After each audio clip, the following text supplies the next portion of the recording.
Señoras, señores, muy buenas tardes, noches. Muchísimas gracias por asistir a este acto donde conmemoramos el aniversario del fallecimiento del poeta, de Manuel Alcántara. El día, la fecha es mañana, hoy es la víspera, pero para nosotros es un honor este acto. Primero quiero saludaros a todos los que estáis aquí presentes, saludar a nuestra concejala de Cultura, la diputada también, a Paco Barrio Nuevo, que es alguien importante de la Fundación, fundador y patrono, y a Lola, que es nuestra presidenta de honor, importante, con nosotros siempre, y a todos vosotros. Este es un acto que ha organizado Guillermo Busútil, que es nuestro director responsable de actividades, como sabéis, Premio Nacional de Periodismo Cultural, un hombre muy acreditado en el sector literario, cultural en general, y ha reunido esta plantilla excepcional que tenemos delante de nosotros. Aurora, María, Antonio, Eva, a todos bienvenidos, y Juan Manuel, que entrará después, bienvenido, y de verdad formáis un cuarteto con Guillermo increíble. Y este hombre está haciendo el esfuerzo de estar aquí a pesar de estar toreando en Sevilla hoy José Tomás, de esos que ambos somos admiradores. José Tomás no, Morante. Ese es el pecado que estaba cometiendo. Deciros que es un homenaje sencillo, lo mismo que el que hacemos todos los años, pero lo que pretendemos siempre es recordarle. Ese es el mensaje nuestro, es recordarle siempre, que esté presente. Y en la mayoría de los actos que tenemos, que son cerca de 30 a lo largo del año, pues en todos hay un recordatorio para él y en todo está la figura presente de Manuel Alcántara. Hoy el tema que se ha programado es un tema complejo, difícil y muy bonito y muy interesante para nosotros. Y yo creo que con muy buena idea el que Guillermo haya planificado el tema de encajar a Manolo dentro de una generación, porque no lo tenemos claro nosotros. Nosotros siempre nos apuntamos a lo fácil del verso suelto, que es un verso suelto, pero sin embargo hay quien lo atribuye a la generación de los 50. No tiene mucho que ver con muchos autores de la misma, que tanto hemos leído, Íñigo, Ortizolos, tantos, los Fuertes, todos. Y sin embargo, pues por la edad, por el hecho de que es la segunda generación después de la guerra y tal, se atribuye a. Yo creo que vosotros tenéis ahora la bonita misión dentro de la Fundación Manuel Alcántara, en este acto que hemos organizado, decir qué es lo que se piensa sobre este tema, aclararlo, porque va a ser bonito identificarlo. Introducir a Manolo en una fundación, en una generación, es difícil, pero a lo mejor, si acertamos, es muy bonito. Muchas gracias, de verdad, por la atención, por haber venido, por estar aquí con nosotros. Y a todos ustedes también. Encantado, adelante. Guillermo. Bueno, gracias, Antonio. Gracias a todos los asistentes, porque hoy es un día difícil. Hay muchísimas cosas, muchas actividades. Es verdad que Málaga se está poniendo un poco imposible en ese sentido. Hemos pasado de ser una ciudad con poca vida cultural a tener un latido regular y ahora creo que estamos en un overbooking de actividades que es complicado decidirse por una o por otra. Como muy bien ha dicho Antonio Pedraza, bueno, quiero saludar lógicamente también, como siempre, a Lola, que nunca quiere subir aquí, pero está con nosotros en espíritu, a Mariana Pineda, la concejala, por hacernos hoy el honor de venir, que sé que tiene una agenda también muy complicada, a nuestra presidenta de la Asociación de Periodistas, Estefanía, Paco, muchísimas gracias a todos los que habéis venido. Desde hace 3 años más o menos, en torno a esta fecha, estamos intentando hacer un homenaje a Manuel de una manera que sea atractiva y donde podamos ir poniendo en valor una serie de cosas. Hace 3 años hicimos lo de los mundos de Alcántara, que yo creo que fue una de las cosas más bonitas que hemos hecho, porque fue reunir a 40 poetas de 4 generaciones para leer poetas de Manolo en torno al mar y un poema que ellos leyeron suyo en una tarde fabulosa en los Baños del Carmen con el mar de Alborán detrás. El año pasado abordamos los mundos de Manolo, donde repasamos el mundo del boxeo, el flamenco, el fútbol, y, lógicamente, el periodismo. Y este año, precisamente por lo que decía Antonio, esa especie de debate que ha envuelto siempre a Manolo en torno a la generación del 50, en la que él, por un lado, se sentía perteneciente, pero es verdad, como tú decías, que era un poco verso suelto. Hoy veremos hasta qué punto era un verso suelto o porque yo creo que, de hecho, en la generación del 50 hay más de un verso suelto, no solamente Manolo. Pero la idea era un poco, al pensar en la actividad de este año, era despuntar esa generación a través de su faceta de poeta, su vínculo con estupendas poetas de la época. Todos conocéis la gran amistad que tuvo, por ejemplo, con Gloria Fuerte y no digamos con María Victoria Atencia, abordar un tema que él siempre nos contaba con ese don de la fabulación que tenía Manolo, que era el mundo de los cafés periodísticos, literarios, las tertulias, ver ese verso suelto, ¿no?, con un poeta de la talla de Antonio, que también es otro verso suelto dentro de la generación poética contemporánea. Y claro, Manolo también tenía un vínculo muy directo con el mundo del humor gráfico, porque venía de una generación muy potente, de la que nos hablará Alejandro Víctor García. Compartió páginas de periódicos con más de uno de los grandes, por ejemplo, con Antonio Mingote, y luego tuvo mucha admiración por Paco Martín Morales, que fue paisano nuestro y sobre el que Alejandro Víctor García hace unos años hizo una estupenda exposición en Granada. Bueno, Aurora Luque ya la conocéis todos, amiga, una excelente poeta y traductora, Premio Nacional de Poesía en el año 22, ¿no, Aurora? Y bueno, leer la bibliografía de libros de Aurora, tanto como poeta como traductora, es infinita. Yo la conozco hace mucho tiempo, empezamos casi juntos nuestra andadura por el mundo de la cultura y ya me pareció que era una poeta con mucho futuro. Uno de sus últimos libros, que yo creo que es espléndido, aunque yo tengo mis favoritos como Carpe Diem o Limones Amargos, pero por ejemplo Gavieras creo que es un libro muy redondo, muy de madurez en el sentido de la trayectoria poética de Aurora, ¿no? Tenemos a Eva, escritora, periodista, Premio Andalucía de Periodismo, Premio Málaga de Novela, está vinculada a esta ciudad, que es autora recientemente de un libro que está teniendo mucho éxito, que es una especie de bibliografía literaria y poética sobre Sevilla. Ella es una investigadora de Sevilla, de hecho Sevilla está de trasfondo en muchas de tus obras, y esta ha sido como la gran obra magna. A ella le gustan las obras documentalistas y magnas. Ya se metió hace unos años en un trabajo que fue muy celebrado porque puso en valor a una figura tan potente como en Nebrija, que necesitaba un poco tener ese foco que siempre se le ha negado y que, bueno, de él venimos a la hora de hablar y de matizar la lengua, en cierto modo, ¿no? Bueno, Alejandro, amigo, compañero de juventud de trabajo, dramaturgo, narrador, poeta, y sobre todo en los últimos años ha estado muy vinculado en relación a la faceta de recabar documentación y también poner en valor la figura de Federico García Lorca. Y bueno, y como decía al principio, es un experto en el tema del humor gráfico. Esa exposición estupenda que se llamaba La transición en su tinta, que fue un gran homenaje a Paco Martín Morales, uno de los grandes humoristas gráficos que hemos tenido en nuestra generación y que lamentablemente un accidente nos lo dejó fuera de circulación antes de tiempo.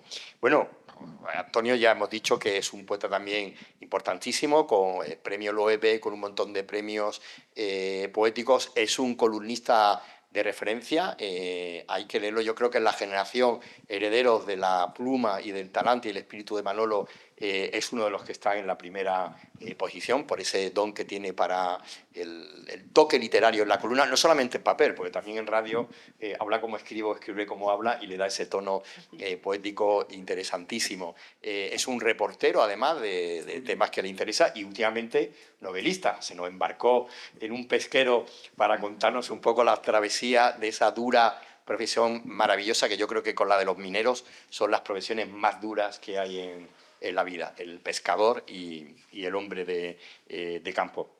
Bien, Antonio, pues voy a empezar por ti, voy a empezar de ese lado para acá. Como decía, he cogido un poco el testigo de lo que decía Antonio del verso suelto.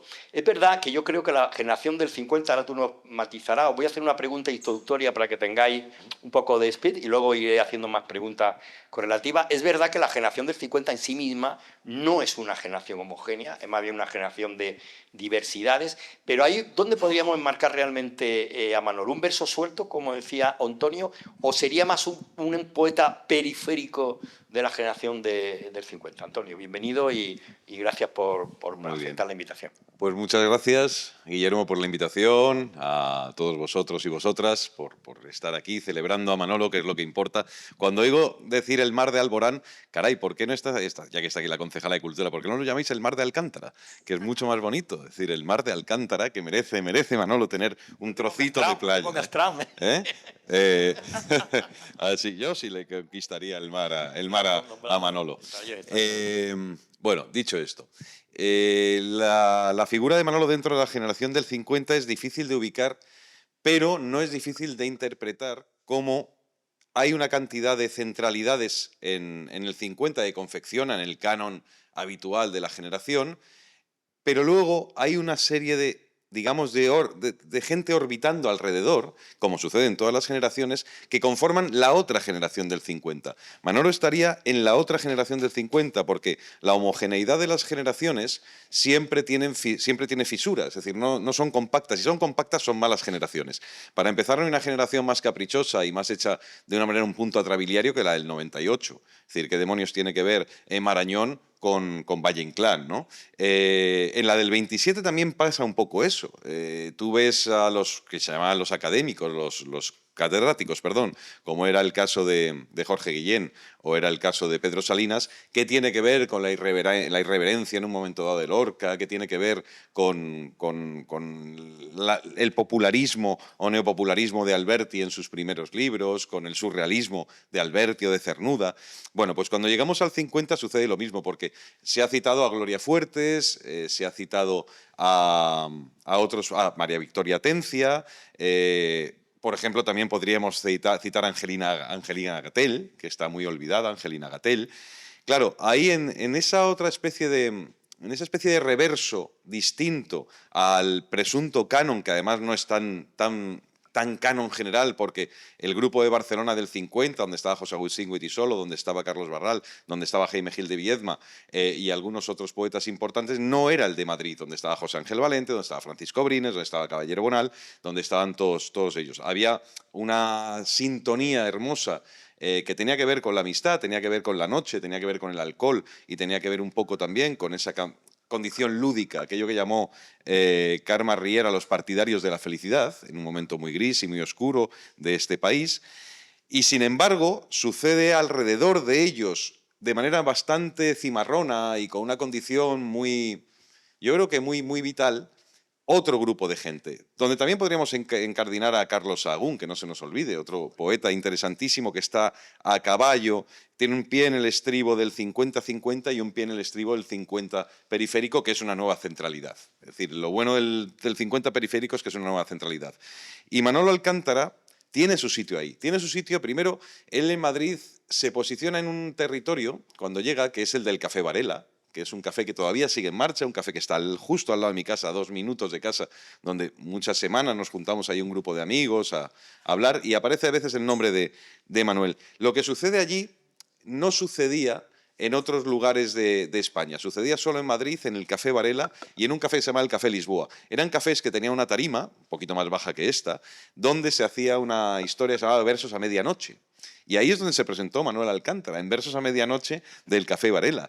Y además tenía mucha gracia Manolo porque decía que ellos iban siempre buscando los cafés con tarimas y había muchos más poetas que tarima, con lo cual la pelea era terrible para llegar a alcanzar la tarima del café. Bueno, dicho esto, creo que hay algo muy hermoso en Manuel Alcántara y en su poesía. Él viene principalmente de la generación del 27 y del modernismo. Es decir, son dos raíces para él fundamentales. Eso no sucede en los otros poetas del 50. Hay otros poetas del 50, en el caso... Sí, ¿no? Por ejemplo, Gil de Viedma Sí, qué bien. Gil de Viedma viene de Jorge Guillén directamente, o sea, puro Jorge Guillén. Pero realmente no todos vienen de un 50, de un 27 muy defendido. Además, hay un cierto cosmopolitismo en el 50, en el caso, por ejemplo, de Gil de Viedma que has citado, tiene más influencia, según quería él tener, de T.S. Eliot o de Oden que de Jorge Guillén, que era realmente su raíz principal. Pero aquí es donde el papel de Manolo tiene una singularidad con respecto a los demás. Él hizo una carrera literaria muy potente en los primeros años, demarcó un territorio muy hermoso, porque es un territorio que tiene que ver entre lo popular, tiene que ver con un nuevo romanticismo, un romanticismo muy sutil, un romanticismo muy poco, ¿cómo decirlo? No, no es pomposo.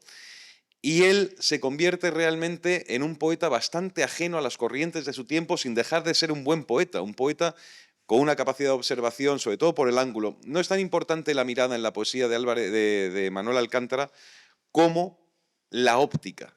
Es decir, la manera en la que... La mirada es la que más o menos había en aquella época, pero la óptica es la que él tiene como un signo distintivo extraordinario. La manera que tiene de enfocar Manolo lo que mira y lo que ve es de una gracia. Con eso que en Andalucía se puede llamar ese filifí, ¿no? Que tiene algo tan particular que lo convierte en un poeta mucho más cercano que otros del 50, porque ¿qué tiene que ver Gamoneda, que era un poeta más rocoso, un poeta excelente, pero un poeta más rocoso, un poeta probablemente más difícil para el primer acercamiento? Y Manolo era un verdadero imán. Cuando lees los poemas de Manolo, de Manera de Silencio, por ejemplo, ves que hay un poeta estupendo, hecho sencillamente en esa oralidad que es tan sutil que él luego consigue sofisticar en el verso. Entonces, ¿hay una generación para Manolo? Sí, la suya, la de los que no estaban en la escudería y la nómina principal del 50. ¿Eso resta a Manolo espacio en la poesía? No, le resta probablemente visibilidad, pero no espacio. También hay un problema que no debemos obviar. Los poetas del 50 toman una corriente, sobre todo a partir de los años 60, finales de los 50, principios de los 60, que es una corriente social cívica muy fuerte. Ahí lo vamos a dejar porque para no voy a joderte la preguntar siguiente luego, pregunta. porque ahí hay un quiebro, sí, ahí hay un quiebro, para que está bien como... Vale, pues como ya me exposición, callo, que si no me Antonio. enrollo mucho. No, Me está enrollo bien para mucho. que haya, ¿no?, más o menos una exposición y luego seguimos, os Vale. sigo preguntando. Bueno, vamos a seguir con la poesía, vamos para cerrar por capítulo. Aurora, si podemos decir o interpretar un poco con lo que dice Antonio, que es una generación, vamos a llamarle grieta o fisura en algún silencio, la gran periferia de esa generación del 50 precisamente es la poesía femenina, donde hay unas poetas con un valor tremendo, con un posicionamiento con respecto a la obra poética y al papel de la poesía en esos años, que sin embargo en la historia de la poesía siguen estando un poco en la oscuridad, ¿no? Pasamés, Julia Uceda, María Elvira Lacasi, ¿no? Sí, Bueno, yo creo, lo que voy a decir sirve tanto para este gran número de mujeres poetas todavía no bien leídas ni bien editadas, tanto como para Manolo como poeta. Y es que pondría comillas de cuestionar, para cuestionar el propio término generación, porque nos está, aunque, lo siento porque es el nombre del ciclo, pero es que creo que ya está bien de hablar de generaciones. Hemos aprendido así, hemos estudiado así. Si no te sabías las características de la generación del 27 una por una, la del 98, no aprobabas. Es una herramienta escolar, es muy cómoda, pero no responde en absoluto a la realidad. Las generaciones tienen muchísimo peligro porque aparte de un número limitado no se deja entrar a más de 12 es como el máximo, ¿no? 10, 12. También, por ejemplo, tienen una estética común que ya el que no entra pues se queda fuera, se ahorma un poco, se mete con calzadora y hay características estéticas comunes, entonces queda mucha gente fuera, tanto eso, hombres como mujeres. Y luego hay otra cosa, que es que el estar ya dentro de la generación tiende a homogeneizar. El caso de que, bueno, ¿por qué Manolo no es una figura? No aparece en la foto de Collioure, pero no quiere decir que no sean poetas de su época. Yo es que quiero evitar casi el nombre, porque ha hecho mucho daño, ¿no? El intentar, es de esta generación, yo creo que una discusión casi estéril. Vamos a los nombres, vamos a las obras y sobre todo vamos a ver el daño que ha hecho el intentar cerrar en generaciones y eso ha dejado fuera o en una penumbra y tanto a Manolo como ya he dicho, como a otras mujeres. Entonces, claro, yo he acudido a esta antología para entender también por qué esa exclusión de tantas mujeres contemporáneas, de tantas poetas contemporáneas de Manolo, esta antología de Sharon Keefe Ugalde, que se titula en voz alta Las poetas de las generaciones de los 50 y de los 70, aunque utiliza la palabra generación, en realidad las cuestiona porque hay una relación entre usar la palabra generación y canonizar inmediatamente. El canon son los que están en esa generación, los que aparecen como en esa nómina. Es una práctica muy exclusionista y hay que cambiarla por una más pluralista. Y además, el no estar en la generación hace que ya no se esté en las antologías canónicas de las editoriales potentes, ¿no? ¿Por qué no hay mujeres? ¿Por qué Manolo Alcántara no entra en muchas de las antologías, digamos, canónicas? Pues por eso mismo, porque se optó por agrupar. Ocurre lo mismo en el 27 y claro, claro, de ahí esa marginalidad relativa, esa penumbra y que creo que hay que ya evitar esa herramienta y dejar de hablar de generaciones como algo útil, porque como herramienta crítica es bastante constrictora y bastante reduccionista, ¿no? Claro, las razones, en esta antología se puede leer obra yo voy a usar poetisa porque creo que es una palabra que hay mucha gente que entre ellas Gloria Fuertes, claro, es que poetisa se usó muy mal, pero tiene raíces griegas y latinas y hay que, no hace falta, ¿no? Para decir mujeres poetas todo el rato voy a usar poetisa de vez en cuando, hay que limpiarla, si la usamos la limpiamos y cambia de tal. Bueno, entonces, ¿qué ocurre? Que las razones de la exclusión de esas mujeres que nacidas con vocación poética, las recogidas aquí van de las que nacen en el 24 al 49. La autora de esta antología es una profesora de la Universidad de Texas, Sharon Keefe Ugalde, que ha estudiado muy a fondo la poesía de María Victoria. No me voy a detener en María Victoria porque le hemos dedicado una jornada en el Centro del 27 en noviembre, en diciembre, bueno, muy amplia, y es una autora premiada y desde luego de las más visibles, pero hay otras que no lo son tanto. Las razones son diferentes. Yo creo que Manolo queda porque él mismo también, o sea, su potencia como periodista y su periodismo tan poético en muchas ocasiones, muchas columnas yo las leía cuando me encontraba en el sur, bueno, o cualquier periódico del grupo en los viajes y tal, los cafés y tal. Es como si leyeras un poema, muchos, incluso con la música, ¿no? La música de la palabra la cuidaba tanto que tenía la sensación de haber leído un buen poema. En muchos de los casos te quedaba esa sensación, ¿no? Entonces queda un poco en la sombra del enorme periodista que fue y que es, ¿no? Entonces, sin embargo, las razones de la exclusión de las mujeres tienen mucho que ver. Tú has hablado de cafés y claro, es que las mujeres no iban, en la posguerra, no iban a los cafés, no iban a las tabernas, no estaba bien visto. Se hizo en la generación del 27, se amplió muchísimo esa libertad de salir y de entrar y de llevar el pelo corto y tal, pero luego con el franquismo, vamos a dejarnos, es que fue una vuelta atrás y no se frecuenta. O sea, esas razones de amistad es mucho más difícil tratar con tus amigos si no los ves en los bares o en los cafés. Si el espíritu de la época te pide que no seas independiente, que no tengas demasiada cultura, que los espacios públicos no son para las mujeres, incluso la política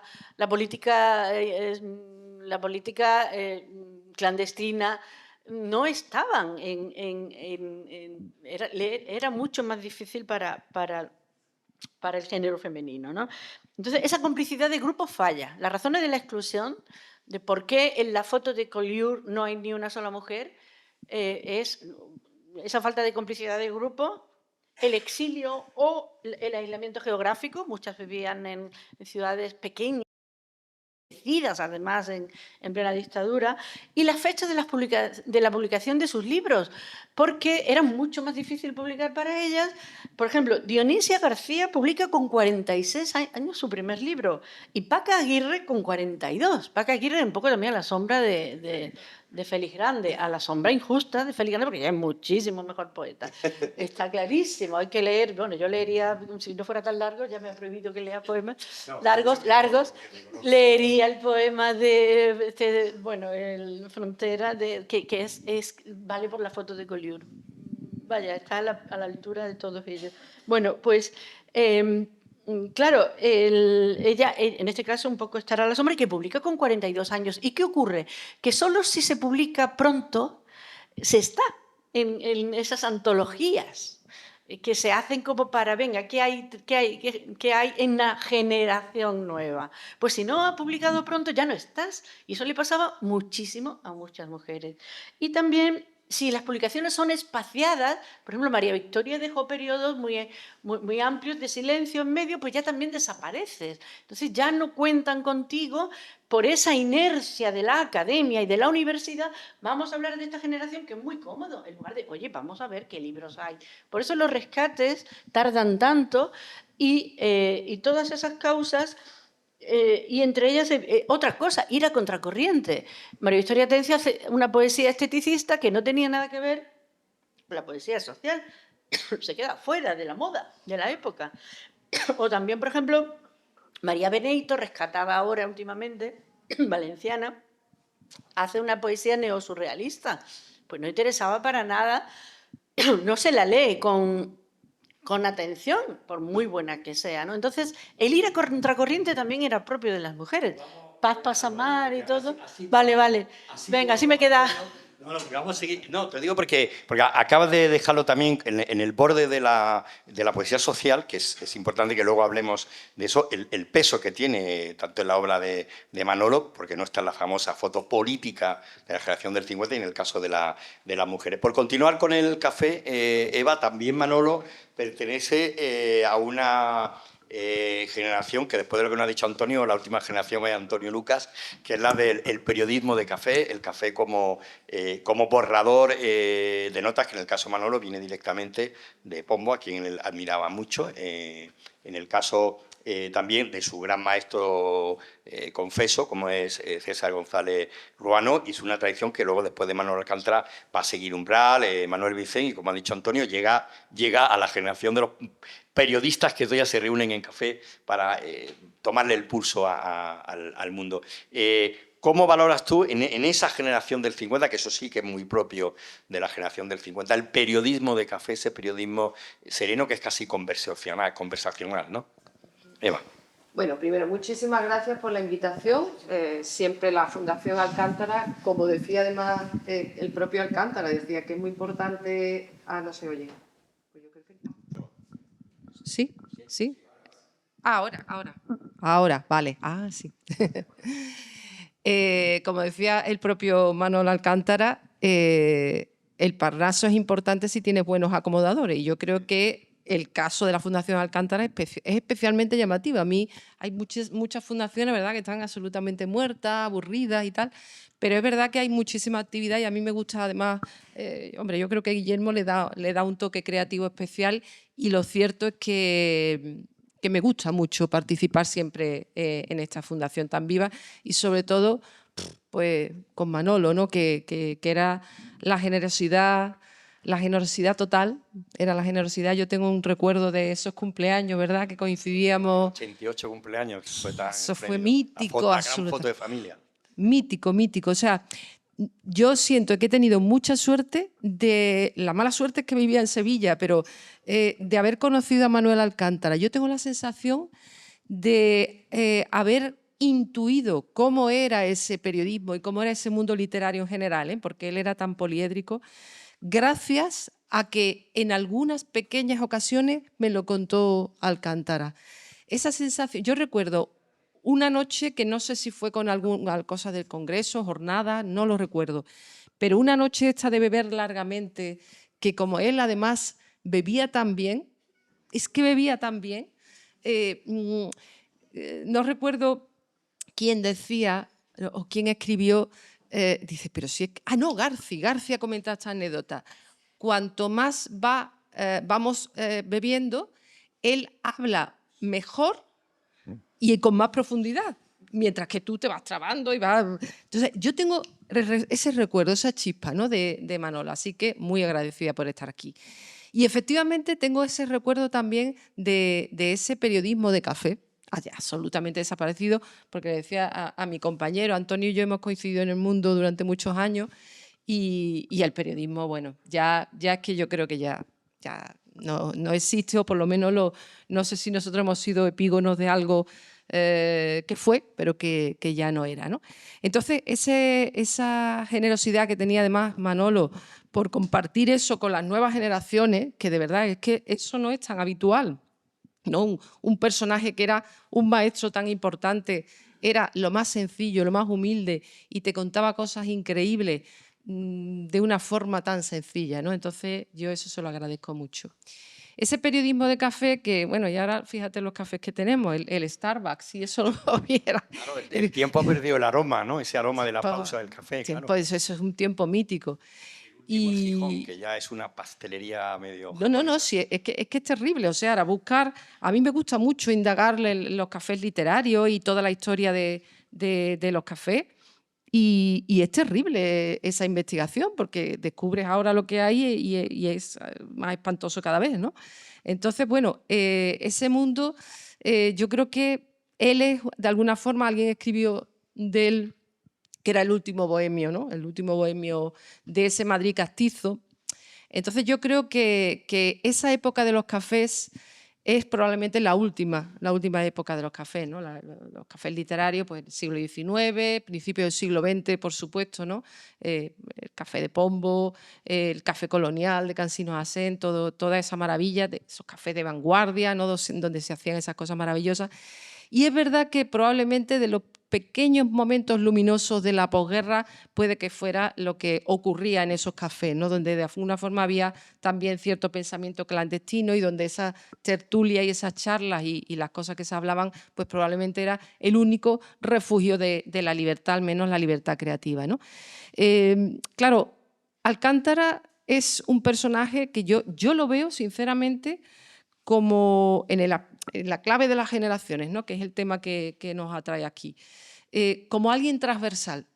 Yo veo a Manolo como alguien que efectivamente es un verso suelto totalmente, y como poeta, por ejemplo, a mí me parece que es un poeta excepcional, es un poeta que ahora cuando lees su poesía dices, caramba, qué bien, diría, no envejecido, sino crecido, porque realmente es modernísimo, coloquial, chispa literaria, sarcasmo, tiene ese fondo, todo ese fondo del cancionero, del romancero, tiene esa ironía, ese sarcasmo, socarrón. Es una poesía absolutamente moderna, ¿no? Lo fue también en el periodismo, porque yo creo que él llegó a conseguir un estilo puramente alcantariano. Yo me atrevería a utilizar, igual que lo del mar de Alcántara, yo creo que alcantariano tiene en fin, un reconocimiento total en ese estilo, porque además notas perfectamente, ¿no?, como él, al comienzo de los artículos, es como, ya que él era tan del boxeo, tan púgil, ¿no?, tan estilista de eso, te da un puñetazo de lirismo, te atrapa con una humorada, y ya dices, tú estás rendido, estás hechizado hasta el final, ¿no? Y yo creo que también sus artículos eran, y creo que esta frase la llegó a decir él, el soneto del periodismo, y es lo que decía Aurora, es que se leen algunas cosas verdaderamente impagables. Además, Manolo utilizaba también o trataba temas muy trascendentales, con una apariencia de ligereza, ¿no?, que precisamente eso es lo que hace tanto su poesía como su periodismo absolutamente fuera de todos los géneros, o sea, de todas las generaciones, se sale de todas las generaciones.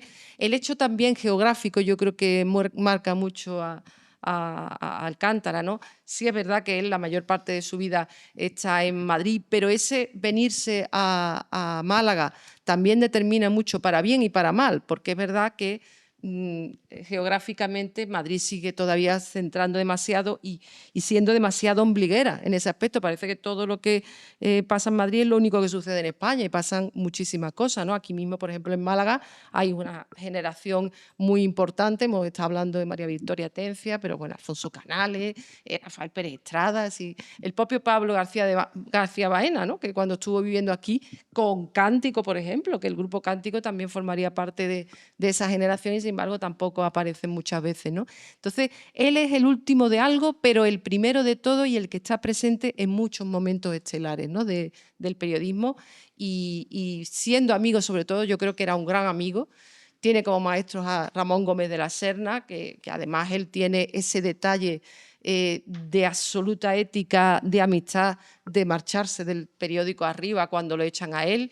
Efectivamente, su gran maestro Ruano, recuerdo el prólogo que él hace de Mi medio siglo se confiesa a media, y después, bueno, el gran amigo de Paco Umbral, de tantos otros, que es verdad que ese periodismo que se hacía en los cafés, que ya se ha perdido, pero que Manolo nos lo contó. Entonces, pues la verdad que yo creo que él, como digo, atraviesa todas esas generaciones y de alguna forma pues nos trajo toda esa memoria. Muy bien, Eva, muchas gracias. Me gusta ese concepto que va saliendo aquí desde que Aurora también ha admitido la tijera, en el que estoy de acuerdo con el tema generacional, que ya se ha quedado un poco añejo, ¿no? en el presente revisionista de ahora.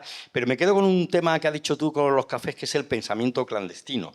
Porque si hay alguien que tiene que lidiar con el pensamiento clandestino en esos años 50, Alejandro, son los humoristas, porque los humoristas, la espada no es la pluma, es el dibujo, el humor. Y el humor es un arma de doble filo, pero justamente en esa generación y en la que luego viene posteriormente, España ha contado con grandes cerebros, de los cuales muchos de ellos han tenido amistad y admiración del propio Manolo. Alejandro. Bien, buenas tardes. Encantado de estar aquí. Es la segunda vez en mi vida que estoy, Acércate, sí. que estoy en esta sala, con lo cual la vez anterior estaba Manolo con nosotros. Es decir, que ha pasado bastante tiempo, pero para mí es como volver al lugar donde saltó la chispa y donde tuve la oportunidad de trabar una relación no profunda, pero sí suficiente como para que mi admiración hacia él se quintuplicara. Yo soy periodista y... Alejandro, pero no ha hecho radio. Súbete, porque perdón. se graba. Digo que yo soy periodista y mi admiración a Manolo es como periodista, pero no solo como periodista. Un par de cosas. Primero, al hilo de las generaciones. Yo no creo en las generaciones. No creo que se pueda hacer un análisis creando un círculo de circunstancias en torno a un grupo de personas que en el fondo no tienen nada que ver unas con las otras. Pondré un ejemplo que soy yo. Yo hasta que no me jubilé el año pasado no supe que era baby boomer. Ni idea. Es decir, que he estado viviendo toda mi vida sin saber cuál era mi generación y mucho menos desconocía qué significaba eso y qué tengo yo que asumir o de qué manera tengo que decir las cosas. Ni puñetera idea. Y luego, del humor. Yo quisiera también, antes de entrar en materia, hablar de Alcántara y decir que él no fue humorista, pero tuvo un inmenso sentido del humor. Un sentido del humor que yo creo que es muy superior, mucho más profundo, mucho más sutil, mucho más sabio que el que han elaborado otras personas que sí tenían ese título de humorista. No ya humorista gráfico, me refiero también a novelistas que han escrito y han practicado el humor. Él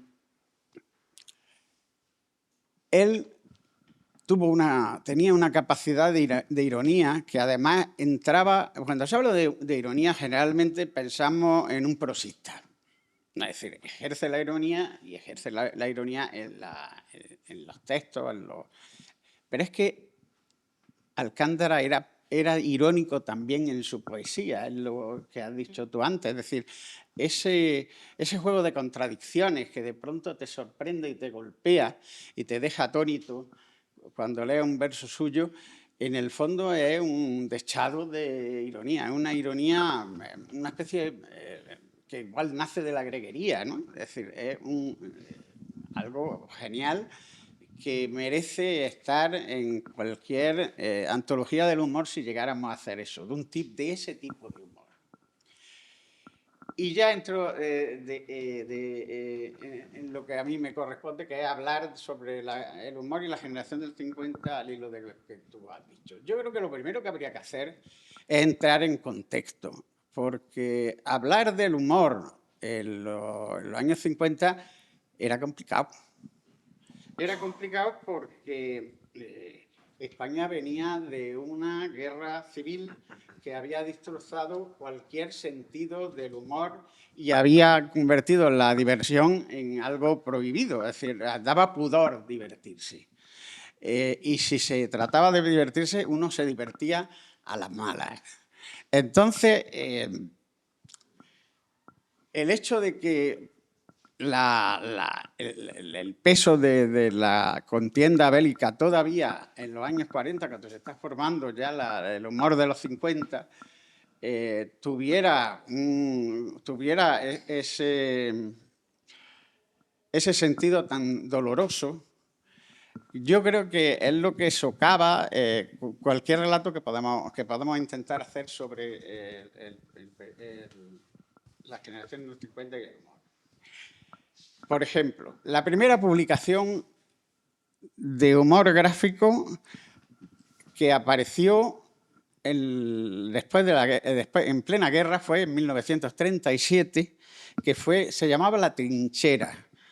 Duró 3 números y fue sustituido la cabecera por un nombre todavía más bélico y más sonoro, que era La Ametralladora. Es decir, el ponerle La Ametralladora a una revista de humor, yo creo que podemos todos imaginar cuáles eran las circunstancias momentáneas en las que estábamos. Tanto una publicación como la otra la dirigió Miguel Miura, que todavía que estaba al otro lado de los 3 sombreros de copa, claro, no tenía nada que ver. Y La Ametralladora se regalaba, obviamente en el frente nadie iba a venderla, pero llegó a tirar 85.000 ejemplares, lo que era un disparate incluso hoy día. Y la revista desapareció. ¿Cuándo desapareció la revista? El 1 de abril de 1939, que era el Día de la Victoria. Entonces, aquello que estaba concebida como un arma de la contienda, de pronto desaparece. Y tienen que pasar varios años, hasta 1944, cuando aparece la revista que va a vertebrar todo el humor de España hasta 1977. Me refiero a La Codorniz. La Codorniz fue una revista, o más que una revista, fue un canal donde todo el que quería expresarse lo hacía allí y conforme iban apareciendo los números se ganaban espacios de libertad. Mucho se ha hablado del lema de la Codorniz, la revista más audaz para el lector más inteligente, no lo sabemos todos de memoria. Y algunos piensan que eran yo he leído que era una forma de publicidad para atraer lectores, pero yo creo que no. Yo creo que era un aviso para lectores de decirle, acérquense porque lo que están viendo aquí no lo van a ver en otro lado, y además va a ir ampliando todas las libertades que ya se condicionaban de alguna forma en ese momento. La ametralladora, por lo tanto, fue embalada en ese tiempo, pero luego empezó a aparecer una generación de dibujantes fantástica, porque procedían no solo del bando conservador que había ganado la guerra, sino que entre ellos estaba lo que se ha denominado la otra generación del 27, es decir, gente, escritores, dibujantes, que trataron de imponer el humor por encima de la tragedia que se estaba viviendo en el país. Eso ha tenido mala fama. En muchos casos se decía que eso era una especie de humor blanco frente a un humor negro, que era más conveniente, frente a un humor rojo, de todos los colores. Pero yo creo que ese humor maravilloso fue ganando entero, y sobre todo era un humor que no excluía a nadie y que llegó a reunir a gente, no solo a Miura, sino a otros practicantes del humor insospechados. Hay incluso algunos de ellos, como Paulino Masip, que escribió un libro que se llama El diario de Harles García, que lo escribió desde el exilio, es decir, que se tuvo que exiliar a México y escribir allí y hacer su obra allí. Y este libro, que además en España disponemos de una edición prologada magníficamente por Antonio Muñoz Molina, y que recomiendo si no la han leído, yo creo que es un humor de las vanguardias que se estaban haciendo en Europa. Es decir, todo el ionesco, todo el teatro del absurdo de Beckett, eso está ahí concentrado. La historia de Harles García es un señor que vive la guerra desde 1935 hasta 1930, bueno, la preguerra, desde el 35 al 37 en Madrid, y cuenta qué es lo que está pasando. Este señor, de oficio, ¿qué es? Pues es metafísico itinerante. Y como metafísico itinerante lleva una carpeta y recorre Madrid de un lado para otro a dar sus clases particulares. De esa manera, el absurdo de la contienda, de lo que estaba ocurriendo, de lo que estaba a punto de estallar, consigue unas cotas fantásticas. Es decir, que el humor, cuando hablamos de la codorniz de aquellos años, de los años 40-50, tenemos que entenderlo en un sentido no de chiste, sino en un sentido más reflexivo, incluso tremendamente serio o hasta filosófico.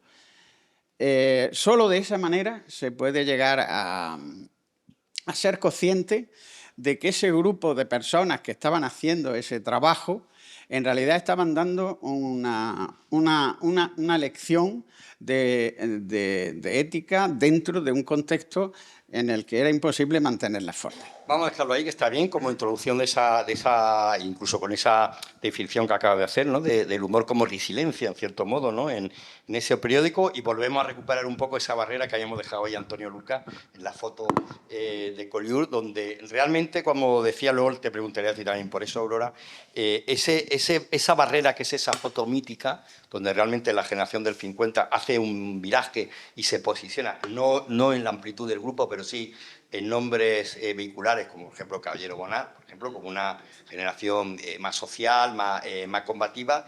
Efectivamente eso le puede pasar, o le pasó cierta factura a Manolo, pero yo quería preguntarte, además de esa factura, si quizás los dos miembros de ese grupo o no generación que se parecen más, porque allí sí que es verdad que se fragmenta todo, se atomiza mucho más cada uno de los dos poetas, los que de repente tendrían más unión sería Manolo Alcántara y Ángel González, por esa especie de ironía melancólica y de ética frente al espíritu combativo que hay con respecto a los poemas de los otros. No sé, ¿qué opinas?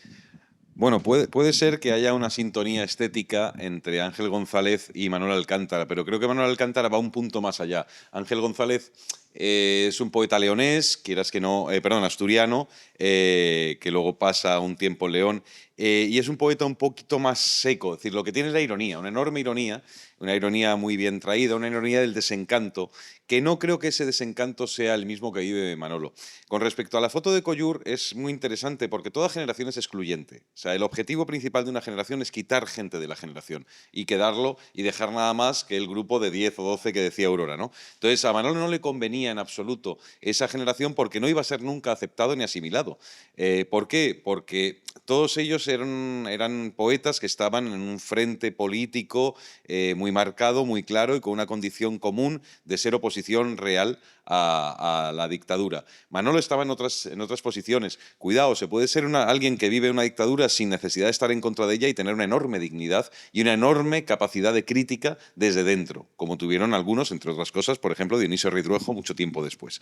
Yo creo que el problema que hay es un problema de banderías políticas, más que de banderías estéticas, y Manolo es un poco víctima de eso. También es verdad que él, en el momento en el que empieza en Madrid a despuntar como poeta, también empieza a despuntar como periodista. Y es cierto que cuando en la redacción de un periódico te dicen buenos días, poeta, nunca te lo debes tomar como un halago. Es una forma que tienen los compañeros periodistas de decirte no eres uno de los nuestros. Igual sucede con los poetas. ¿Qué pasa? Que cuando dicen, joder, es que fulano es un gran periodista, ya, pero también es poeta. No, pero es un gran periodista. Entonces ahí estás en un territorio de nadie. O sea, para los críticos y los poetas, Manolo era un excelente periodista y para los periodistas era un buen poeta o un grandísimo poeta. Con lo cual estaba en terreno de nadie. Manolo no necesita generación, esa es la pura verdad. Como no la necesita José Antonio Muñoz Rojas, otro gran poeta de esta tierra, que no necesita generación para nada, porque al fin y al cabo sus obras se mantienen en pie sencillamente por la vibración y el temblor de estar en el tiempo en el que estaban viviendo, ejerciendo una escritura o levantando una escritura que es absolutamente contemporánea. Fuera del margen del 50, lo único que pierde Manolo es visibilidad, pero no pierde ni hondura, ni capacidad de asombro, ni temblor, ni esa especial singularidad de su poesía, que, insisto, es uno de los patrimonios suyos, es la cercanía.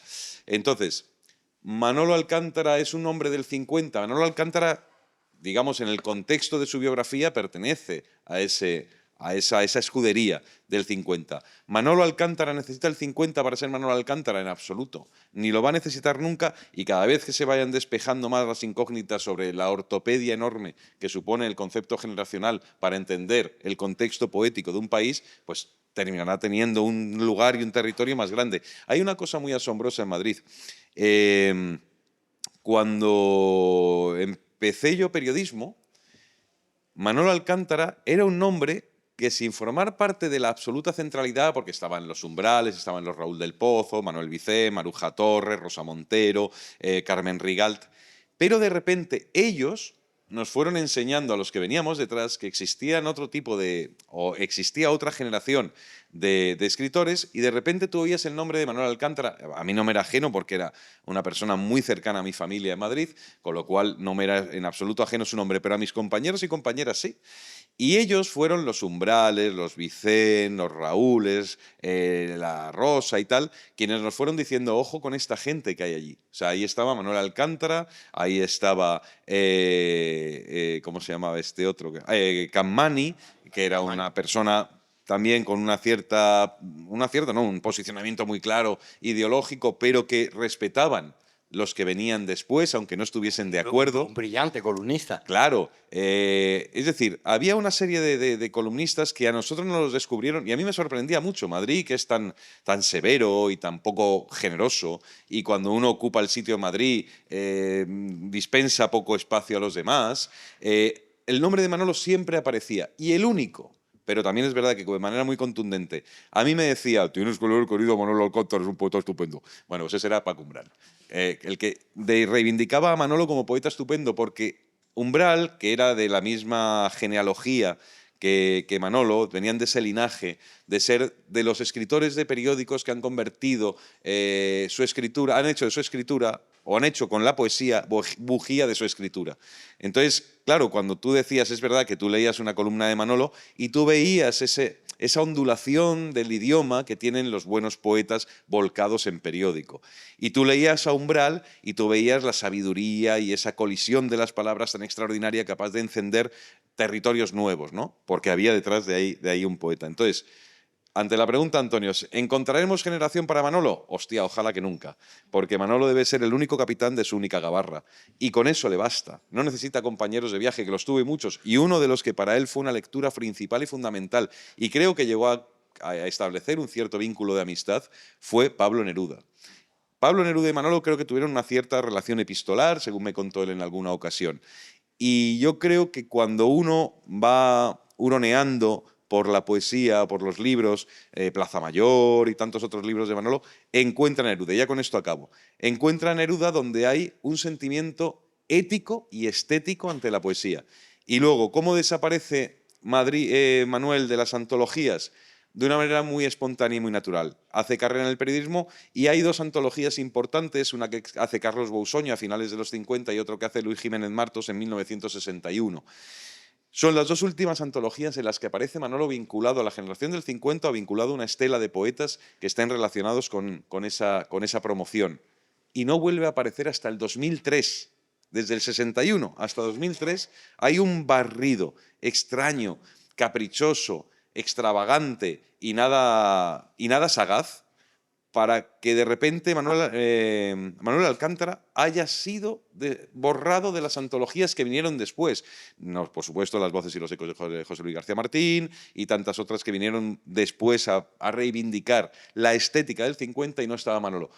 ¿Qué pasó? Yo no lo sé, nunca se lo pregunté. Me hubiera encantado tenerlo y delante a decir qué pasó. Bueno, yo creo que ahí pero pasó un poco lo que decía Aurora con el caso de María Victoria y que tú has dicho antes con el paralelismo de poeta y periodista, que es justamente cuando Manolo sigue subiendo más en la estela del periodismo y quizás se queda en aguas de nadie, con ese símil tan bonito de capitán de su propia generación o de su propia poesía, y quizás eso le penalizó, ¿no? No lo sé exactamente. Sí que es verdad que Manolo decía que su gran referente en la poesía era Neruda y decía, ya que Pablo ha escrito ese libro tan maravilloso de Confieso que he bebido, podíamos escribir a media el Confieso que he bebido, y hubiese sido un buen libro a firmar por los dos. Aurora, hay un poema con lo que hablábamos antes que a mí me gusta mucho, yo sé que tú quieres leer, yo no te prohíbo que leas un poema, pero sí varios. Hay un poema muy bonito que se llama de María Dolores de Pablos, que creó un colectivo, se llama Versos con faldas, que viene un poco a reivindicar lo que tú decías antes, esa mirada irónica de las poetas mujeres excluidas de los cafés, excluidas del mundo masculino, que viene a decir con mucha ironía cómo serán estas, serán faldas cortas, serán falsas largas, de percal o de seda, lisas o plisadas, cómo quieren ellas que sean nuestras faldas, refiriéndose lógicamente a la poesía y no a las faldas. Bueno, yo traía otros poemas, quería leer un poema. Claro, de toda esa serie de mujeres que podrían estar, si el concepto no fuera tan de generación tan excluyente, si hubiéramos atendido y leído con honestidad y hubiéramos podido también acceder a los libros, que muchas veces se acaban perdiendo, pues desde luego Francisca Aguirre, por ejemplo, no sería esa desconocida hasta hace relativamente poco tiempo, o Angelina Gatell. Julia Uceda incluso tardó en ser conocida. Por suerte sí que el Premio Nacional, yo estuve en ese jurado, por cierto, y me siento orgullosa de haber colaborado en señalar a Julia Uceda como una grandísima poeta, ¿no? Pues, pero nada, yo no le estudié la carrera, por supuesto, ni nada, ¿no? Un poco las puertas del silencio, ¿no? Silenciadas, no del silencio. Silenciadas y, bueno, menos Gloria Fuerte, porque se le permitió vivir como autora de poesía infantil, pues el resto, la verdad, es una manta de silencio espantosa, ¿no? Entonces tenía un poema, porque es que me interesa señalar, por ejemplo, Angelina Gatell, porque Angelina Gatell preparó en el 68 una antología que ha rescatado, que se prohibió, una antología que se llamaba Con Vietnam. en la que entran poetas de todo pelaje, de todos, de los mayores, de los más jóvenes, desde Jesús Munarriz, ya, que era joven entonces, bueno, Alberti, en fin, todo, Gerardo Diego, muchísimo, Busoño, y aquí, por ejemplo, hay uno muy divertido, bueno, muy divertido, no, muy terrible, de Gloria Fuertes, que lo leería ahora, pero, por ejemplo, Angelina Gatell tiene uno sobre, más que de las faldas, habla de las sombras directamente. ¿Lo leo ese mejor? Venga, lo tengo aquí. Sí, yo te he puesto ese ejemplo te había puesto el ejemplo ese porque es muy irónico, divertido cómo juega con el concepto faldas para referirse a la poesía, ¿no? Sí, claro, pero Angelina Gatell, por ejemplo, viene a decir eso. Lo leo, se titula Destino. Se ha dedicado a hablar de todo. Solo sombras me dieron. Con semilla de sombra fecundaron el vientre, la cárcava sumisa, donde tuve mi origen de sombra. Me arroparon con sombra, me dieron pan de sombra amasado por manos de sombra y condena. Fui creciendo anegada de sombra, ahogándome en mares de sombra, pisando caminos de tedio y de sombra, llevando en los labios una dura señal de sombra y de silencio.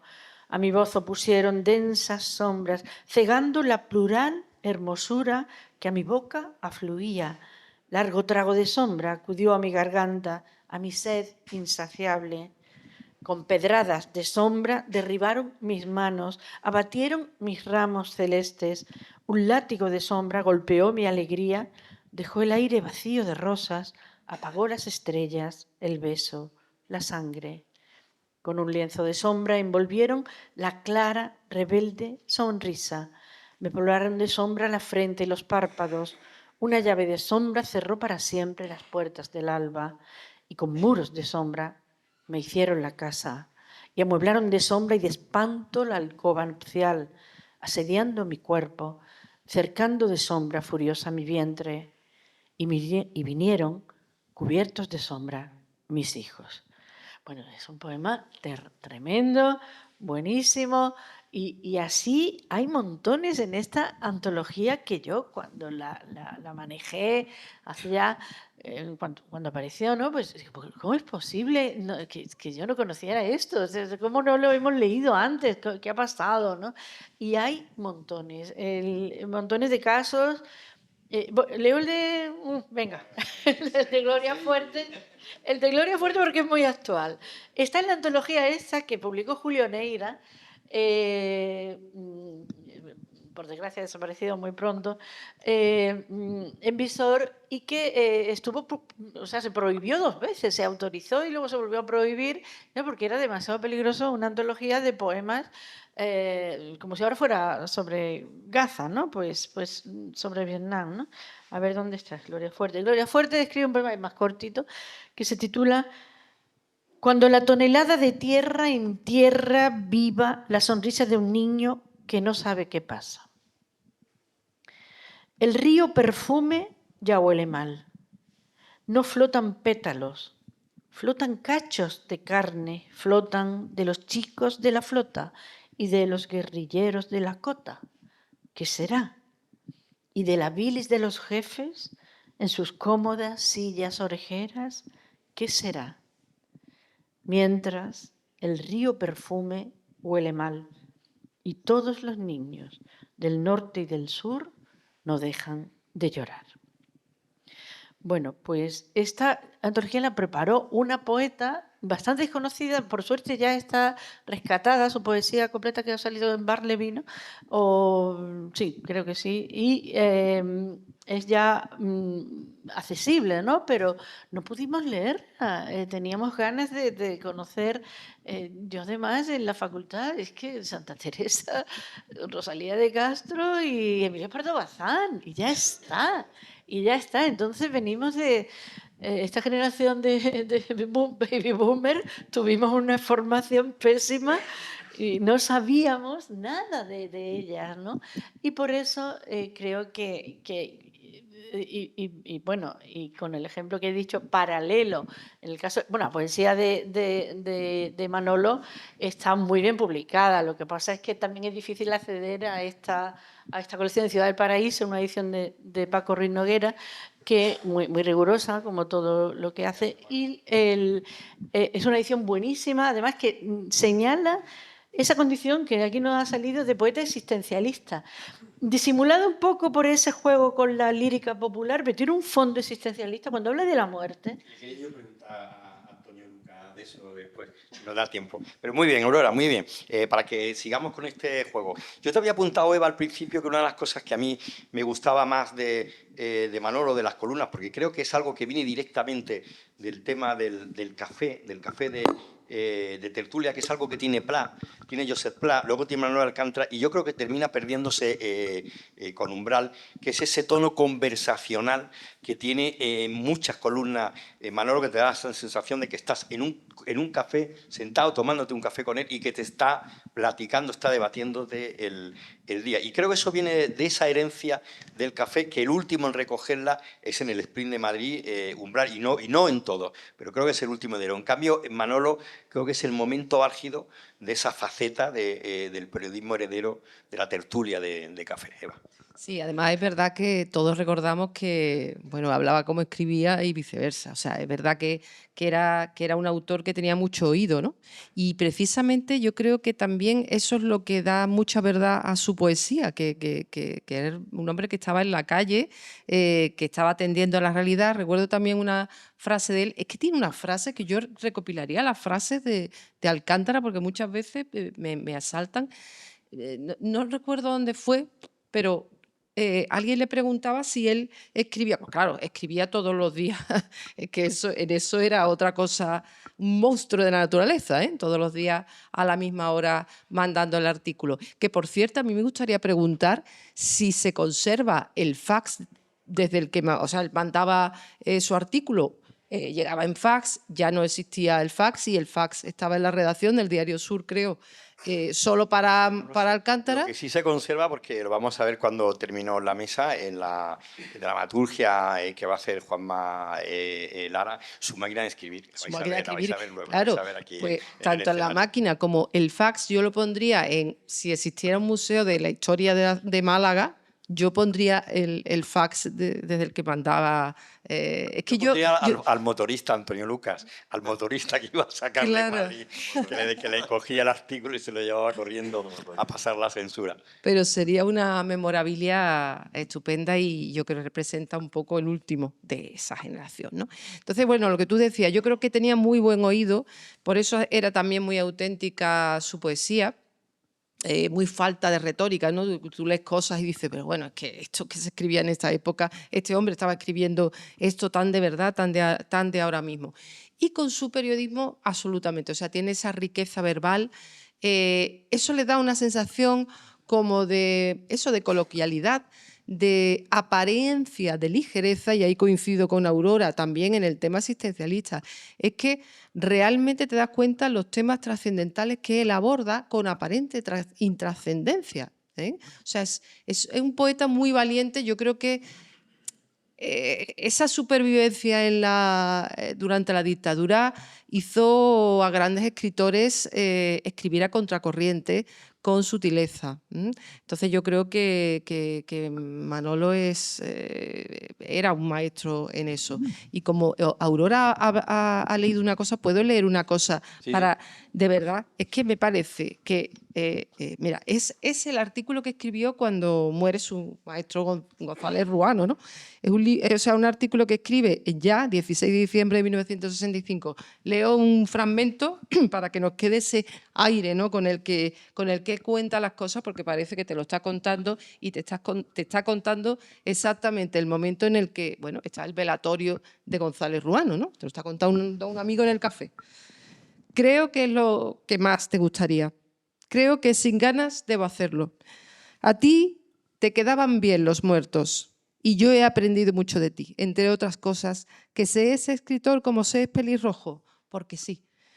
Ayer, cuando tú morías, no pocos españoles estaban haciendo lo mismo de todas las mañanas, desayunar café con leche y César González Ruano. Yo debo escribir sobre ti y no puedo llorar hasta que acabe. He ido saltándome semáforos hasta Ríos Rosa 54. Siempre te ha gustado oírnos hablar, pero hoy te has callado mucho. No estabas en la butaca grande, donde hubieran cabido 2 Césares si tú fueras repetible. Mira, te lo quiero contar. Estabas en la cama con las manos cruzadas y una cruz grande de madera en el pecho, al norte de tu cuarto de pulmón.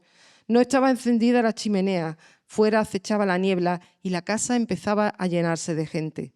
Cuadros, cachivaches, llaves orinientas en la pared del cuarto chico, llaves de portal o de la caja de Pandora, cabezas de muñecas, como si hubiera llegado el Herodes de los bazares. En fin, no lo voy a leer entero porque no tenemos tiempo, pero realmente dice unas frases que te dejan absolutamente chocadas, ¿no?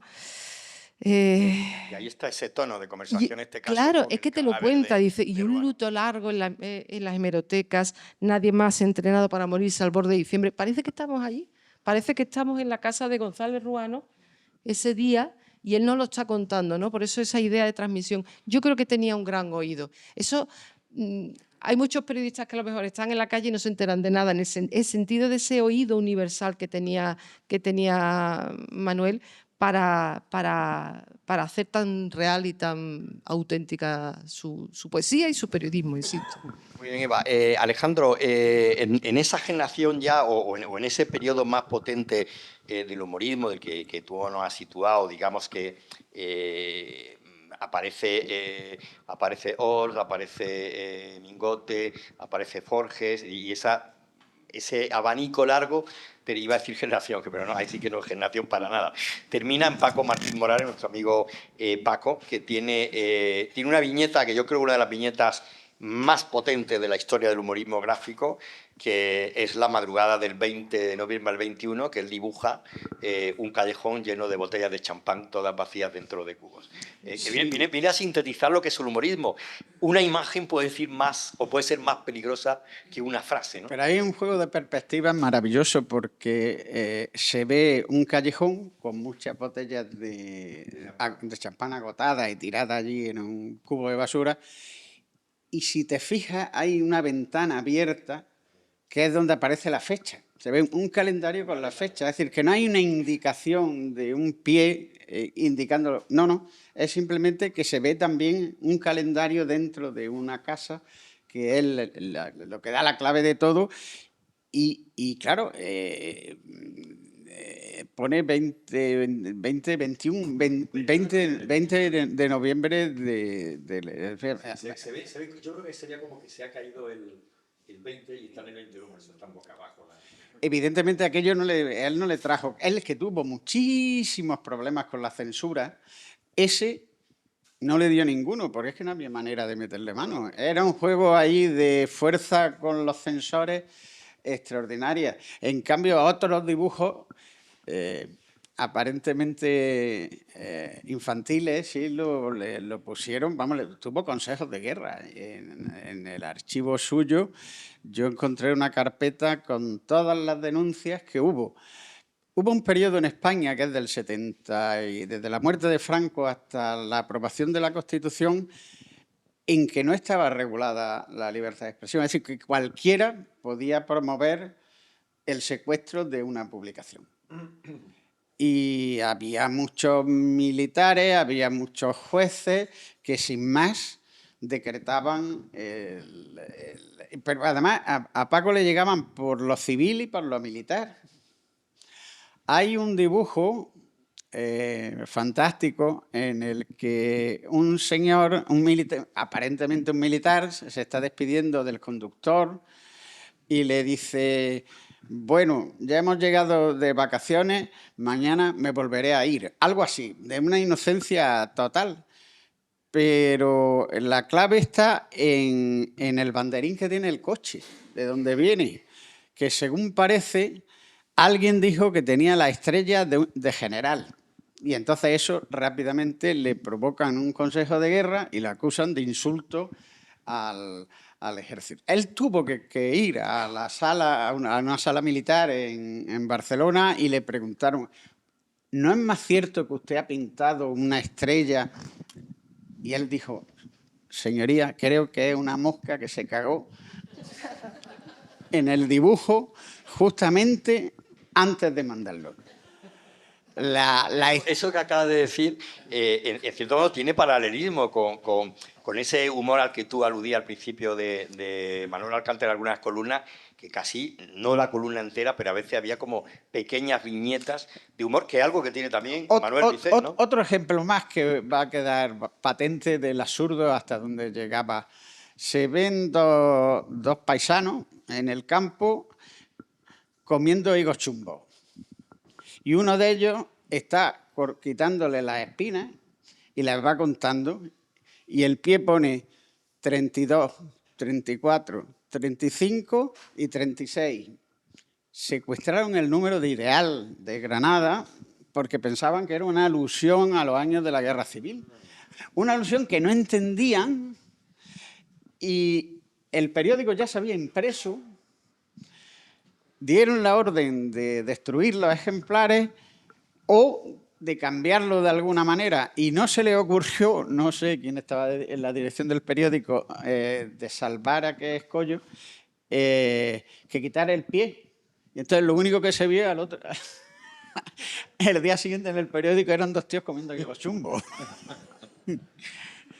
No había más nada, pero hubo muchísimos, problemas, pero absolutamente surrealistas a los que se enfrentó Paco, hasta que ya más o menos con la aprobación de la Constitución ya se regula y se sabe cuáles son los límites y se definen cuáles son los delitos los que puede incurrir alguien que está haciendo dibujos de ese tipo. Ese límite entre humor y ofensa es algo al que también Manolo se juega muchas veces el tipo, sobre todo en sus columnas, ¿no? Moverse en esa especie de orilla no permeable, ¿no? Y lo último, Paco, cuando en una de las exposiciones que hicimos, él tenía una carpeta que ponía dibujos censurados, y había muchos dibujos censurados del periódico de Cataluña, y todos eran relativos a la última época de Felipe González, contra la que él fue especialmente crítico. Sobre todo lo relativo, Narcís Serra lo traía a maltraer, el ministro de Defensa entonces, y lo archivaba modélicamente. Por cierto, antes habéis sacado el asunto del fax. Paco vivía en Madrid, tenía una casa en Madrid, pero pasaba buena parte del año en la Alpujarra, donde no hay modo de hablar, ni de fan, ni de nada. Para él, yo recuerdo la alegría cuando se enteró de que en un hotel había un fax, y entonces hacía varios kilómetros con el chiste para poner el fax hasta que él pudo comprar uno.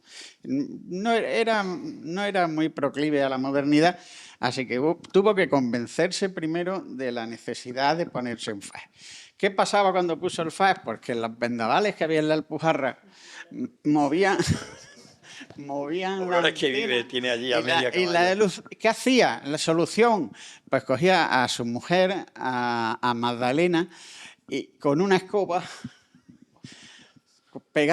cogiendo el cable para que no se moviera, mientras él mandaba. Y otra cosa todavía más surrealista, y eso te lo cuento tal como lo viví. Él estaba en la Alpujarra y tenía que mandar dibujos diarios, ojo, que se publicaban en el Grupo Z, pero también en periódicos de Madrid, es decir, que tenía un montón tenía 8 o 10 colaboraciones diarias, y cuando se encerraba en la Alpujarra, hacerlos llegar era increíblemente complicado, pero él, como buen alpujarreño, se empeñaba y lo conseguía. Un día tenía la carpeta, había 2 fórmulas que él utilizaba. Una a través del autobús de línea. Entonces venía el autobús de recorrer todos los puestos de los pueblos de la Alpujarra, y ya era algo tan usual que el tío del autobús aparcaba en su puerta, le tocaba, él sacaba, le invitaba un vaso de vino, nadie del autobús iba cargado, decía, absolutamente nada, y le entregaba el sobre. Evidentemente, el conductor del autobús no iba a llevar el sobre a Barcelona. ¿Qué hacía? Pues entonces había alguien que hacía de intermediario y se iba al aeropuerto de Granada a ver si había alguien a quien conocía. Generalmente era un diputado, alguien así más conocido. Le decía, fulano, ¿vas para Madrid? Sí, pues ahora hoy estoy esperando. Pues, ¿no te importa llevar los dibujos de Paco? No, en absoluto. Entonces él cogía un cartapacio que le preparaba enorme, que se veía la lengua que era de Paco, con la letra, le pintaba un monigote. Y dice, ¿y qué hago yo? Dice, tú llegas al aeropuerto y entonces aparecerá un motorista de la revista y tú se lo entregas y ya está. Bueno, esa era la fórmula y así llegaban los dibujos. Es decir, que en verdad los propios humoristas relacionados con aquella generación en la que todo estaba por aprender y por funcionar y por echar a andar de una manera regular, eran personajes de sus propios chistes. Y yo creo que en el caso de Paco está claro que él era un mono más que podía haber aparecido en cualquier viñeta. Bueno, está bien esa anécdota tenemos que ir terminando, se nos va el tiempo porque tenemos ahora la actuación, pero sí que os quería hacer brevemente una pregunta, teniendo en cuenta que estamos celebrando un poco la memoria de Manuel. Antonio, para que cada uno de vosotros defináis en una palabra a Manuel Alcántara. Antonio. Es que una palabra es... Hostia, también te has quedado a gusto. No, pero mira, es que te quiero contar una cosa porque me ha revelado la lectura que ha hecho Eva del obituario a César. González me acaba de revelar algo en lo que no había pensado, y es lo principal que es Manolo Alcántara en la genealogía del periodismo literario español, que mira cómo engarza por atrás y por delante. ¿Cómo engarza? Vamos a hacerlo desde César González, desde Ramón Gómez de la Serna, porque no nos vamos a ir para atrás. Ramón Gómez de la Serna escribe un obituario ya muchos años después de muerto el tipo, pero un obituario formidable, extraordinario, principal, que es el que hace de Isidore Ducas, el conde de Lautremont, el poeta francés tan extravagante que muere a los 24 años. Eso es un prodigio. Luego, César González Ruano escribe uno de los grandes obituarios de la historia de la literatura del periodismo español, el obituario de Ramón Gómez de la Serna, Ramón del alma mía. Luego, Manolo escribe el obituario de César González Ruano. Luego, Umbral escribe el obituario de Cela, que también es prodigioso, aunque luego le apuñaló por la espalda con un libro. Luego, Raúl del Pozo escribe el obituario de Umbral, que se llama Un coño en la solapa, que es otro de los maravillosos artefactos literarios que hay. Tú imagínate cómo por adelante y por detrás Manolo está justo engarzando con dos generaciones prodigiosas. Desde Ramón hasta César se pone él, y ya desde César hasta Raúl del Pozo, que murió hace unas semanas, y en toda esa secuencia Manolo es uno de los principales. Es bárbaro, ¿eh? Sí. Es alucinante, o sea, es un tipo, es la hostia. Y luego, quiero contar una anécdota muy divertida, no tan divertidas como las de Alejandro, que son estupendas, pero que me pidió Manolo que le contara alguna vez, que fue una anécdota que tuvo, o un mal trago que tuvo Raúl del Pozo cuando trabajaba en el diario Pueblo, que dirigía entonces Emilio Romero, que era un hombre, un falangista muy fuerte y con mucho poder en el régimen y en Madrid. Y entonces hubo el rumor de que en la redacción de Pueblo había un compañero que era homosexual. Y claro, Emilio Romero podía aguantar que hubiese comunistas, que hubiese todo lo que hubiese allí, anarcos y tal, pero no podía aguantar que hubiese homosexuales, esas cosas locas de esta gente. Bueno, pues entonces hace una batida de llamadas a redactores para que suban al despacho de director, que estaba en la planta de arriba, en la calle Huertas, y entre los que llama ya es Raúl del Pozo al final, cuando nadie había desvelado quién era el compañero del que se supone que le habían pasado ese rumor. Raúl se sienta allí, es que esto le gustaba mucho a Manolo, cuéntame otra vez lo de Raúl. Raúl se sienta allí y entonces, Emilio Romero, vamos a ver, Raúl, me dicen que hay un compañero que es un invertido y necesitamos saber quién es. Yo, director, no tengo ni idea de eso. Vamos a ver, Raúl, no. Esto quiere decir, no va a pasar nada, solo es saberlo para que no le pase a él algo peor. Ya, director, pero yo no, es que no lo sé. Raúl, nos estamos jugando todo mucho, nos pueden cerrar el periódico por algo así, y Raúl cada vez más nervioso. Yo, director, no le puedo decir, Raúl, me estás poniendo a mí en un compromiso, por favor, dime quién es. Dice, vamos a ver, director, con 2 copas de más, ¿quién nos ha tirado un amigo, hombre? Claro, claro, claro. Y ahí salvó el traste y se piró.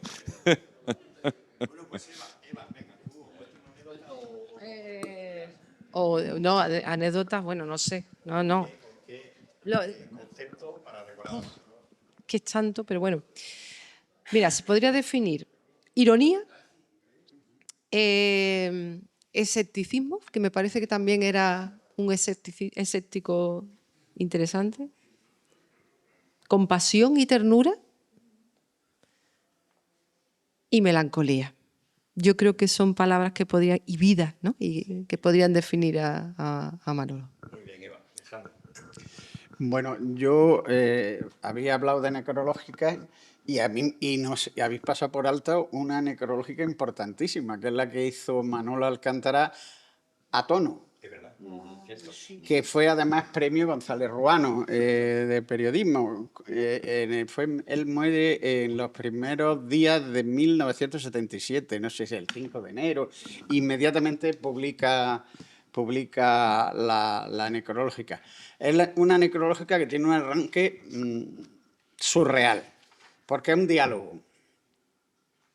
Y aparecen 2 personajes que no se sabe quién son. Y dice...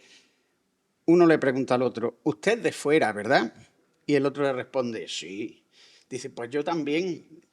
Dice, pues entonces somos paisanos, ¿no? y yo te había notado también otra cosa aquí, con tu permiso, que Tono, Alcántara dice lo siguiente de Tono, y yo creo que lo podía Alcántara escribir de sí mismo. Tono era de fuera, del ignorado país de los hombres buenos, de un planeta apacible y burlón. Eso que dice de Tono, cuando él acaba de fallecer, tiene mucho, define también a mi juicio la personalidad profunda de Alcántara. Y con esa definición yo ya termino. Muy bien, gracias, Alejandro. Sí, bueno, yo sí que quiero recordar que a Manolo le encantaba juntarse con los poetas y cuando éramos jóvenes pues nos invitó a comer a frutos. Claro, estábamos impresionados porque nos llevó primero a la cocina a tomar tapitas de tocino de jamón, pero con unas ganas, y que lo enseñó, esto es lo mejor, y luego al famoso gin tonic de frutos allí que nos lo preparó y todo. Entonces, una conversación y rodeado de poetas, entonces treintañeros, cuarentañeros, bueno, no tan jóvenes, pero bueno, y disfrutaba un montón. Y hubo más de uno, luego en el Ricardo también, o sea, él buscaba a los poetas, le gustaba, supongo que también a los periodistas, ¿no? Pero buscaba a los poetas jóvenes y nos convocaba, ¿no? Para beber y hablar. Y eso lo recuerdo con muchísimo cariño, sobre todo aquella noche del fruto fue maravillosa. Yo quería citar una frase suya. Él se declaraba enemigo de la arenga y el fárrago, como vicio de la prosa, ¿no? Pues yo lo definiría como el gran enemigo de la arenga y del fárrago. Y él habla también en un momento de su poesía, de su poética, y dice, enseño a andar palabras. Es decir, enseño a andar a las palabras. Es muy bonito, ¿no? El que enseña a andar a las palabras. Eso en poesía es fundamental, ¿no? Que las palabras caminen.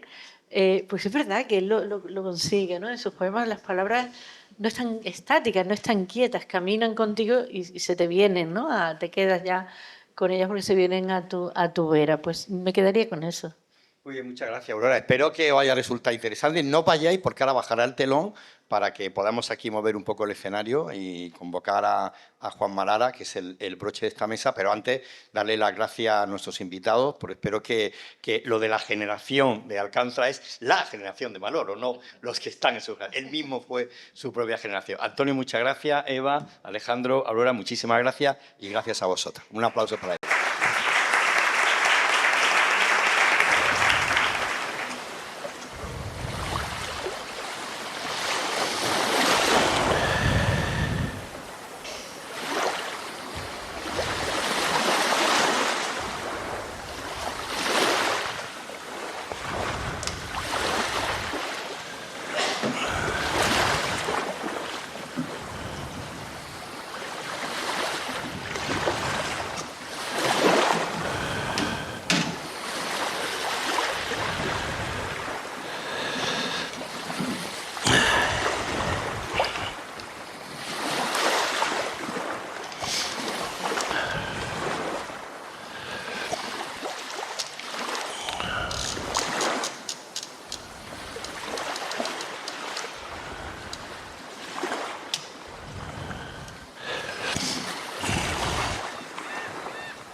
puerto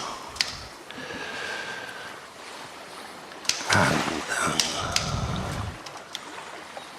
los barcos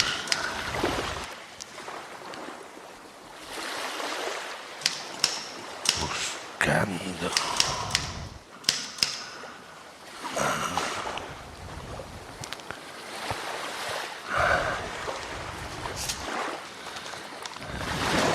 por la mar chica del puerto andan buscando los barcos andan buscando los buzos, la llave de mis recuerdos.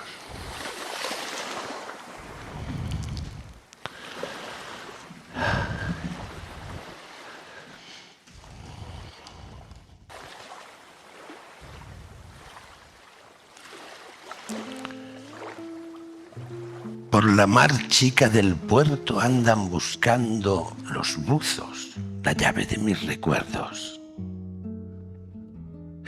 Se le ha borrado a la arena la huella del pie descalzo, pero le queda la pena y eso no puede borrarlo. Por la mar chica del puerto, el agua que era antes clara se está cansando de serlo. A la sombra de una barca me quiero tumbar un día, echarme todo a la espalda y soñar con la alegría. Por la mar chica del puerto, el agua se pone triste, con mi naufragio por dentro.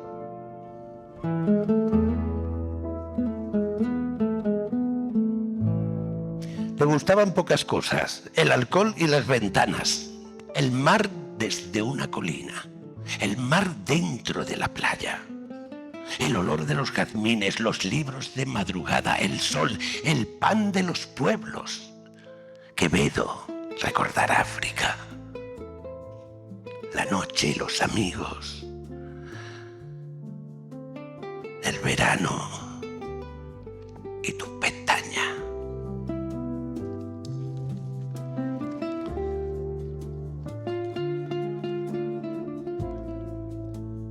La poesía.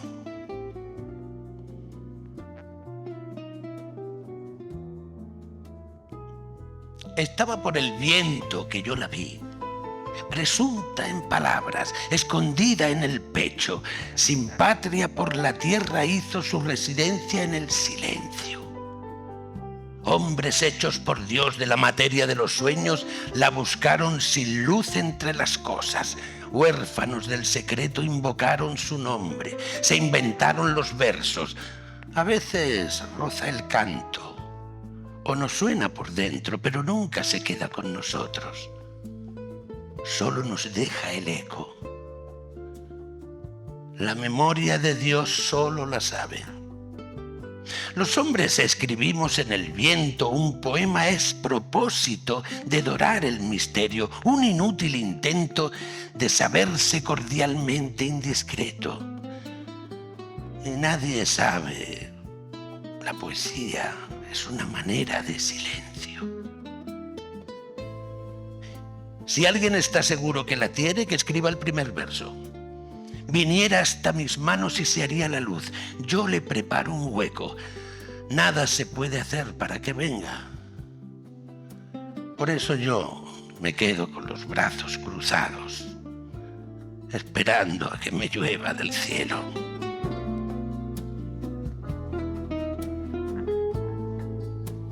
Niño del 40, dedicado a Málaga.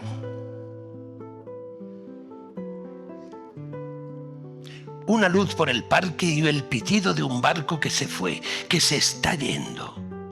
Una luz que conozco y que comprendo, y un barco que partió y que no se ha ido. Palomas y biznagas que han querido serlo para volar, también lo entiendo. Ser otro y ser lo que estuvimos siendo. ¿Acaso alguna lo haya conseguido?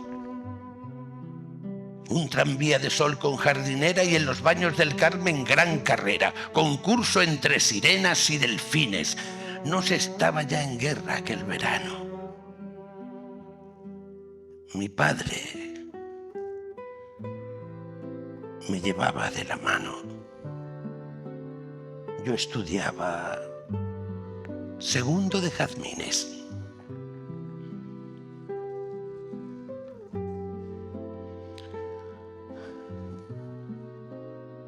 Miguel.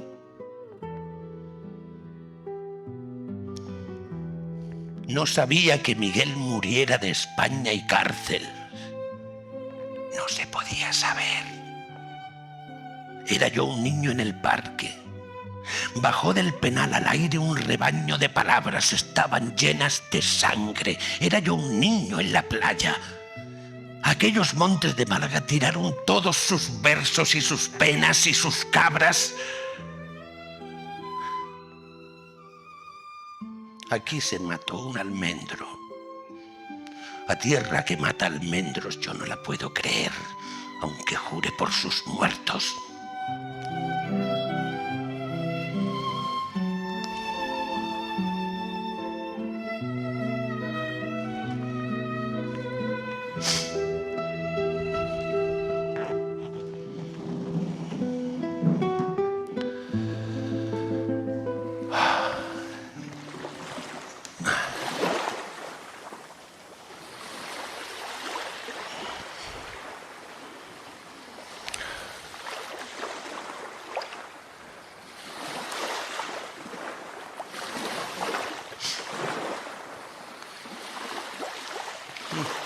El mar no puede morir.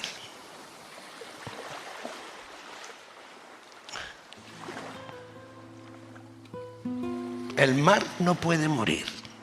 Se quedará navegando aunque no haya nadie aquí.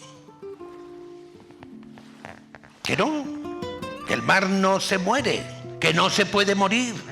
Seguirá que va y que viene, yendo y volviendo a venir. Cualquiera sabe hasta cuándo. Hasta que encuentre por fin la playa que está buscando. Se quedará navegando, él no puede morir. Se quedará navegando hasta que no haya nadie aquí.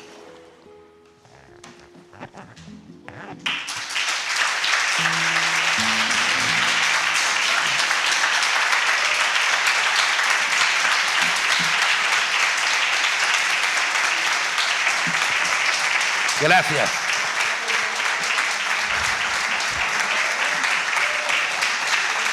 Era complicado, ¿eh?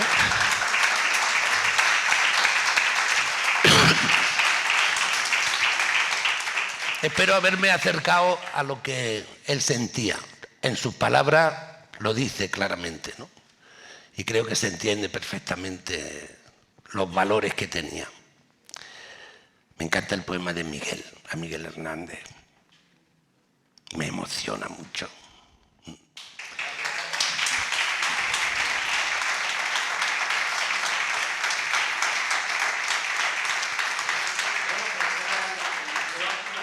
Que queríamos poner para terminar esta jornada con este pedazo de actor que tenemos aquí, que a veces el trabajo de concentración y silencio a veces siempre hay terremotos en todas las obras de teatro. Claro, sí.